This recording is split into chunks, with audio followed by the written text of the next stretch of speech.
మీకా గ్రంథము 7వ అధ్యాయము 7వ వచనం.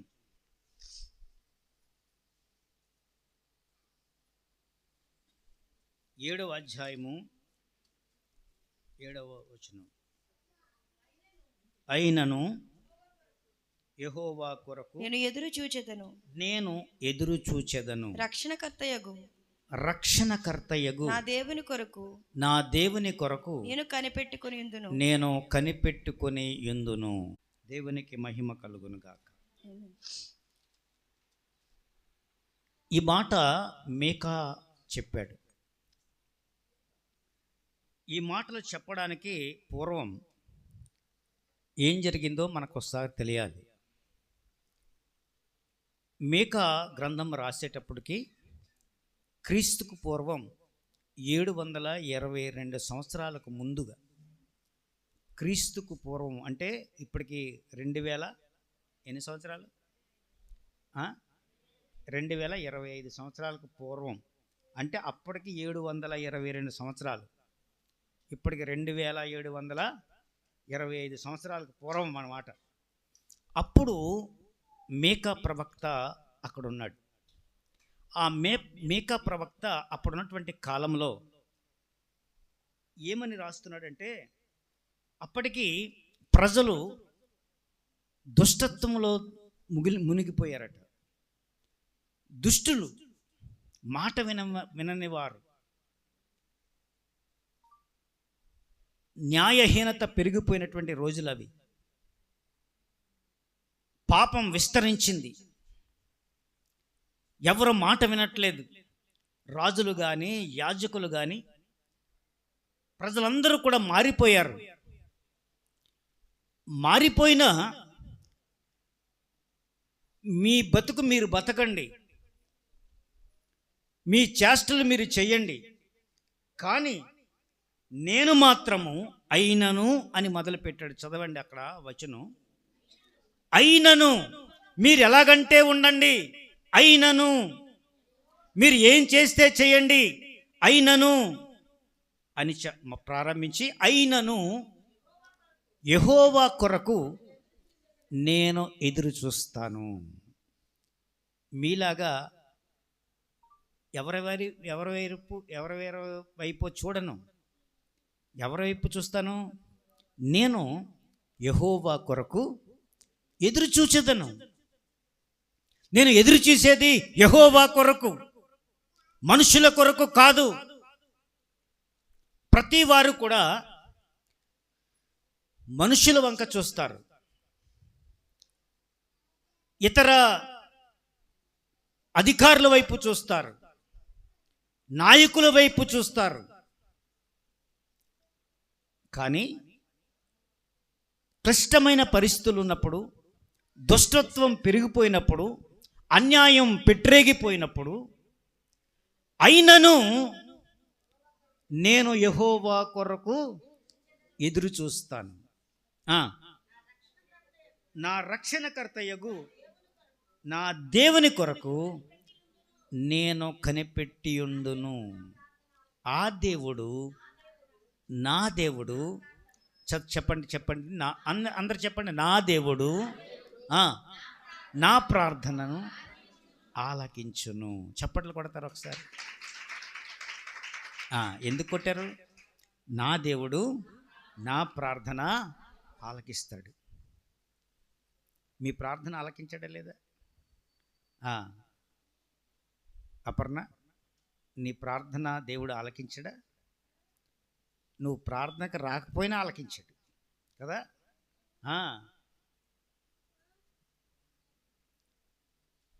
నువ్వు ఎలాగున్నా నీ ప్రార్థన ఆయన ఆలకించాడు. శుక్రవారం ఆల్ నైట్ ప్రేయర్లో సాయి కొరకు ప్రార్థన చేశాం కదండి. ఆ ప్రార్థన దేవుడు ఆలకించాడా లేదా? ఆలకించాడు. ఇప్పుడు వాక్యం చదువుదాము ఏమంటుందో. నా దేవుడు నా ప్రార్థన ఆలకించును. నా దేవుడు పాస్టర్ గారి ప్రార్థన ఆలకించాడని రాసి ఉందా? చెప్పండి చెప్పండి. నా దేవుడు నా ప్రార్థన, మీ ప్రార్థన ఆలకిస్తాడు. పాస్టర్ గారు నా కోసం ప్రార్థన చేయండి. పాస్టర్ గారు నేను ఎటు తిరుగుతాను, నాకు ఖాళీ ఉండదండి, నా కోసం ప్రార్థన చేయండి. అది చెల్లవు, అది ఉట్టినే. కానీ మనస్పూర్వకంగా నీ కొరకు నువ్వు ప్రార్థన చేయగలిగితే దేవుడు నీ ప్రార్థన ఆలకిస్తాడు. హల్లెలూయా. ఈ ఒకటే సూత్రం, నీ ప్రార్థన దేవుడు వినాలి, నీ ప్రార్థన దేవుడు వినాలి. దేవుడు విని దానికి బదులు చేయాలి. ఒకవేళ ఎవరినైనా ప్రార్థన చేయమని అనుకో, మనంతా మనసు పెట్టి వాళ్ళకి చేయకపోవచ్చు. ఎందుకంటే చాలామంది ప్రార్థనలకు సహకారం కోరుతారు. అందరి కొరకు ఏం చేస్తామో, వాళ్ళని దీవించండి, వీళ్ళని దీవించండి, వాళ్ళని దీవించండి అని చేస్తాం కదండి. కానీ నీ హృదయంలో ఉన్నటువంటి బడబాగ్ని ఏమిటో దేవునికి తెలుసు, నీకు తెలుసు. కాబట్టి నీ స్ట్రెంగ్త్ ఏమిటో, నీ నీ జీవితంలో నెలకొన్నటువంటి సమస్యలు ఏమిటో అది నీకు తెలుస్తాయి గనక భారభరితంగా చేస్తావు, భారంతో చేస్తావు. ఈ పని దేవుడు చేస్తాడు అని నమ్మకంతో చేస్తావు. అప్పుడు నీ ప్రార్థన దేవుడు ఆలకిస్తాడు. దేవునికి మహిమ కలుగును గాక. ప్రారంభం అయినను నేను యెహోవా కొరకు ఎదురు చూస్తాను. పరిస్థితులు ఏవైనా నేను యెహోవా కొరకు ఎదురు చూస్తాను. మనకు పనులుంటే దేవుడు అక్కర్లేదు మనకు కదండి. ఏదైనా పనులకు వెళ్ళిపోతే దేవుడి లేదు, దెయ్యం లేదని వదిలేస్తాం. మేకా అంటున్నాడు, నేను యెహోవా కొరకు ఎదురు చూస్తాను, ఆయన నా ప్రార్థన ఆలకిస్తాడు. ఎదురు చూసే వారి కొరకు ఆయన దినమెల్లా నీ కొరకు ఎదురు చూస్తాడట. దినమెల్లా నువ్వు 1 గంట 2 గంటలో ప్రార్థన చేస్తావు, కానీ దినమెల్లా 24 hours దినమెల్లా నీ కొరకు ఎదురు చూస్తాడు ఆయన. నిన్ను కాపాడడానికి, నిన్ను రక్షించడానికి కొరకు. దేవునికి మహిమ కలుగును గాక. హల్లెలూయా, హల్లెలూయా, హల్లెలూయా, హల్లెలూయా. నీ దృష్టి ఎటు ఉండాలి? నీ దృష్టి దేవుని వైపు ఉండాలి. ఒకసారి మత్తయి సువార్త 14వ అధ్యాయం 29 నుంచి చదవండి ఒకసారి. మత్తయి సువార్త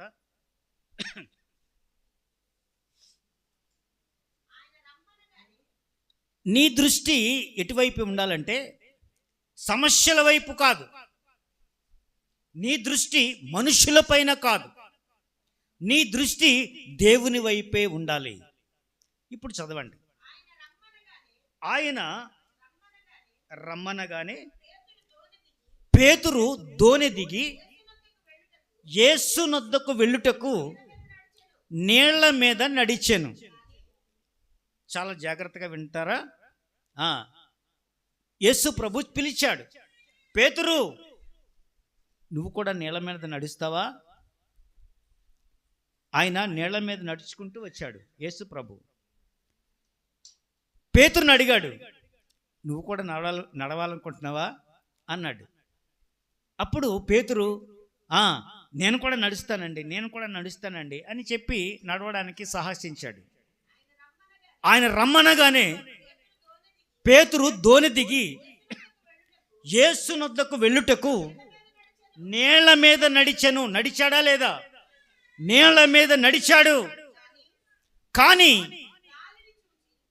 ఒకసారి సమస్యల వైపు చూశాడు. గాలి హోరున వస్తుంది. ఆ గాలిని చూసి భయపడ్డాడు, సమస్యలను చూసి భయపడ్డాడు, అనారోగ్యం చూసి భయపడ్డాడు, నీకొచ్చేటువంటి సమస్యలన్నింటినీ కూడా ఒకసారి జ్ఞాపకం చేసుకొని భయపడ్డాడేమో.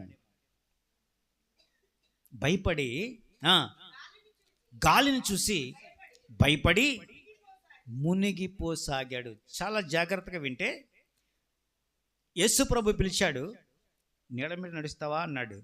నడుస్తానన్నాడు. నీళ్ళ మీదకి వెళ్ళాడు. కొంత దూరం నడిచాడు, కొంతసేపు నడిచాడు, నీళ్ళ మీదే, మునిగిపోలేదు.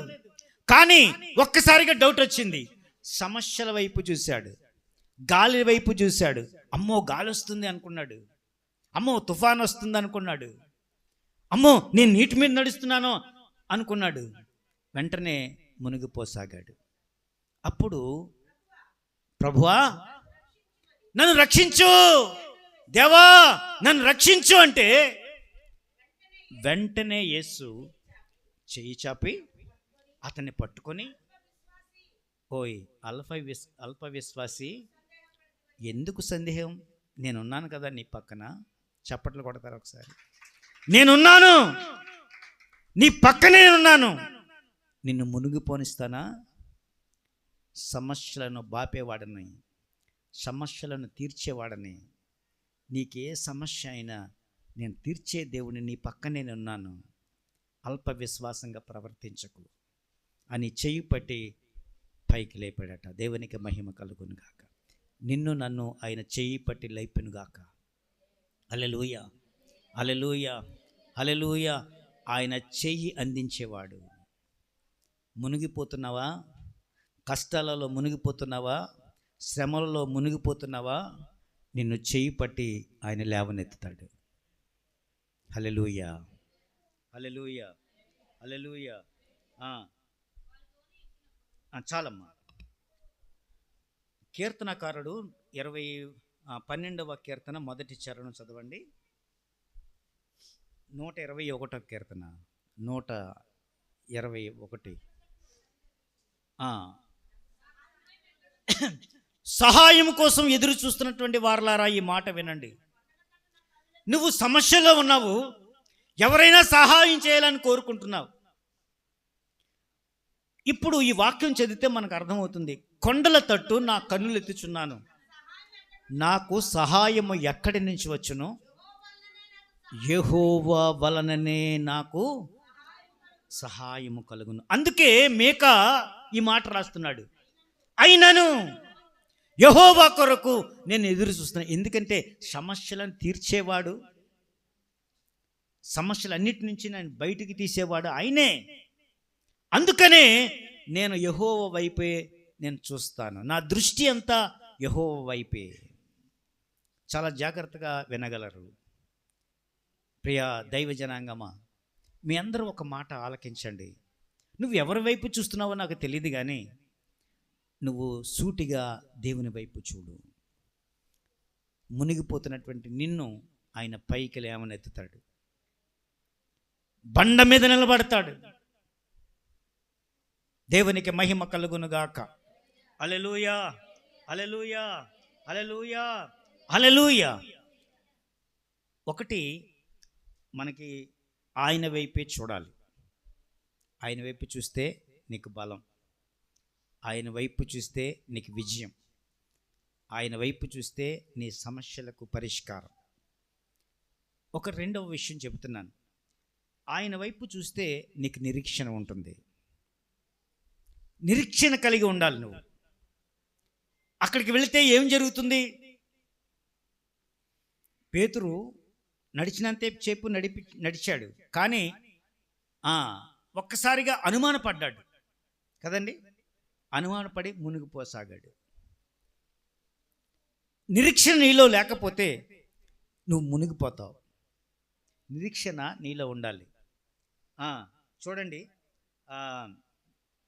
దేవుడు మన సమస్యలు పరిష్కరించడానికి ఆలస్యం చేసేవాడు కాదు కదండి. ఆలస్యం చేసేవాడు కాదు. కాకపోతే సమయానుకూలంగా పనిచేస్తాడు ఆయన.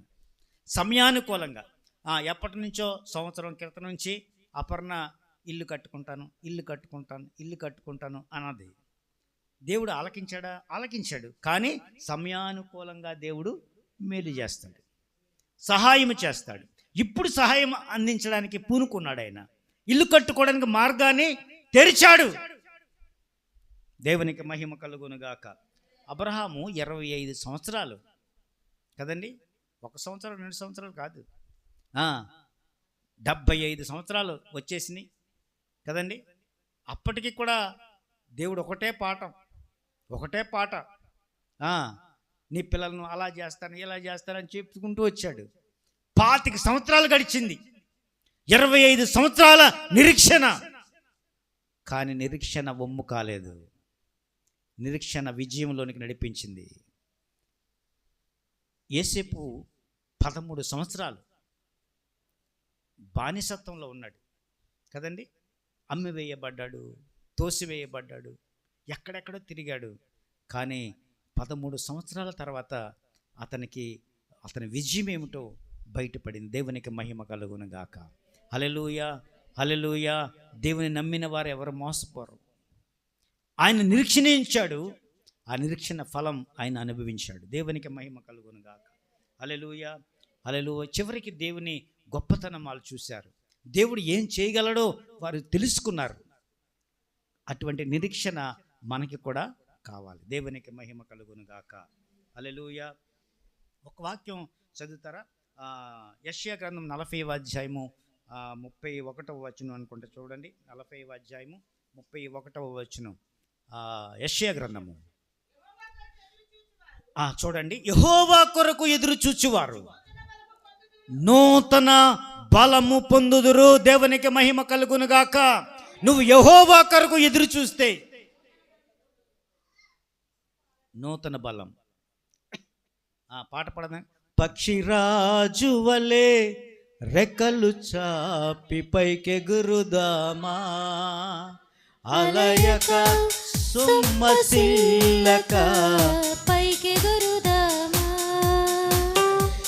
రాజు వలే రెక్కలు చాపి పైకెగురుదామా, అలయక సొమ్మసిల్లక పైకెగురుదామా. శాశ్వత రాజ్యము కొరకై, నిత్య రాజ్యము కొరకు, శాశ్వత రాజ్యము కొరకు, నిత్య రాజ్యము కొరకు. పక్షిరాజు యెహోవా కొరకు ఎదురు చూచువారు నూతన బలము పొందుతారట. నూతన బలము కావాలంటే ఎవరి వైపు చూడాలి? దేవుని వైపు నిరీక్షణతో ఎదురు చూడాలి.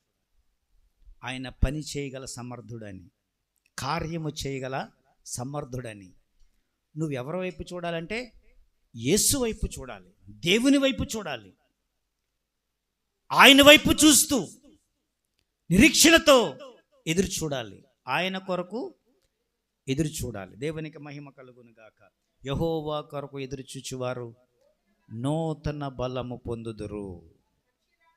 చాలండి. విశ్వాసం ఎలా ఉండాలంటే, విశ్వాసం అదృశ్యమైనవి ఉన్నవి అనుటకు రుజునై ఉన్నది. విశ్వాసం అనేది నిరీక్షించుబడు వాటి యొక్క నిజస్వరూపము. కానీ మనం ఏం చేస్తామంటే, ఏదైనా ప్రార్థన మనవి దేవుని సన్నిధిలో పెడితే అది అవుతుందా లేదా అని అనుమానం. మనకి అనుమానంతో ఉన్నటువంటి పేతురు మునిగిపోసాగాడు. మనం కూడా అనుమానం నీలో ఉంటే మునిగిపోతావు. అనుమానం ఉండక్కర్లేదు, నిరీక్షణ ఉండాలి. ఖచ్చితంగా దేవుడు చేస్తాడు. దేవునికి మహిమ కలుగును గాక. నేను కోరినది, నేను అడిగినది ఆయన సమ్మతించి నాకు కలుగజేస్తాడు. దేవునికి మహిమ కలుగును గాక. హల్లెలూయా, హల్లెలూయా, హల్లెలూయా. దావీదు చెబుతున్నాడు, 18వ కీర్తన 6వ చరణం, 18వ కీర్తన 6వ చరణంలో,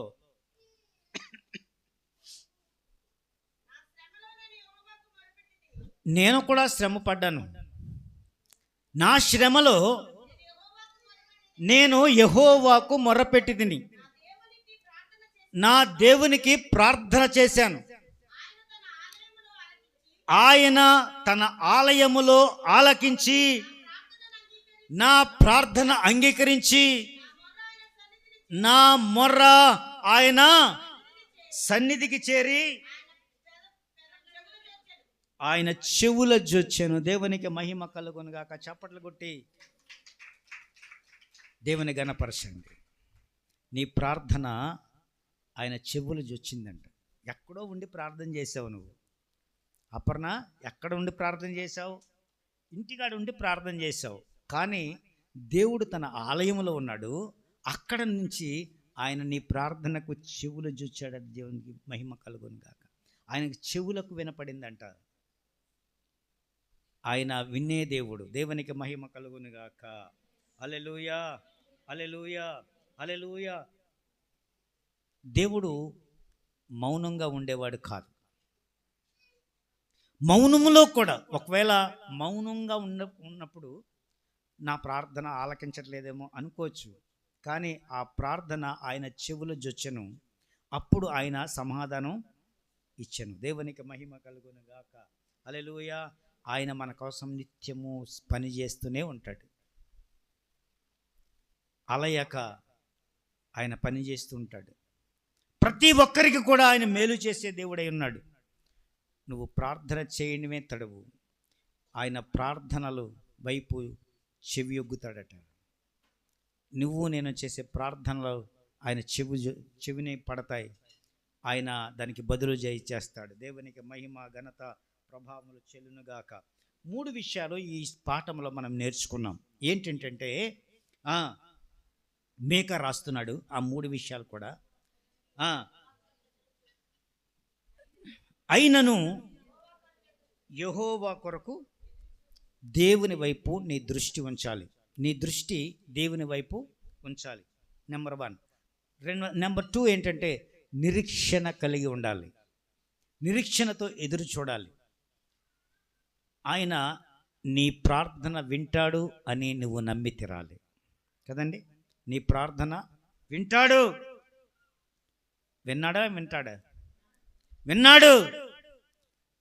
నా ప్రార్థనలు ఆలకించేవాడు. ఒకసారి ఈ వచనం చదివి ముగిద్దాం. 7వ అధ్యాయం 7వ వచనమే. అయినను యెహోవా కొరకు నేను ఎదురు చూసేదను, రక్షణకర్తయగు నా దేవుని కొరకు నేను కనిపెట్టుకుని ఉందును. నా దేవుడు నా ప్రార్థన, మరొకసారి అందరూ చెబుదామా ఆ మాట, నా దేవుడు నా ప్రార్థన ఆలకించను. మరొకసారి చెబుదామా, నా దేవుడు నా ప్రార్థన ఆలకించను. దేవుడు ఈ మాటల చేత మనలందరినీ కూడా దీవించి ఆశీర్వదించును గాక. ఆమేన్.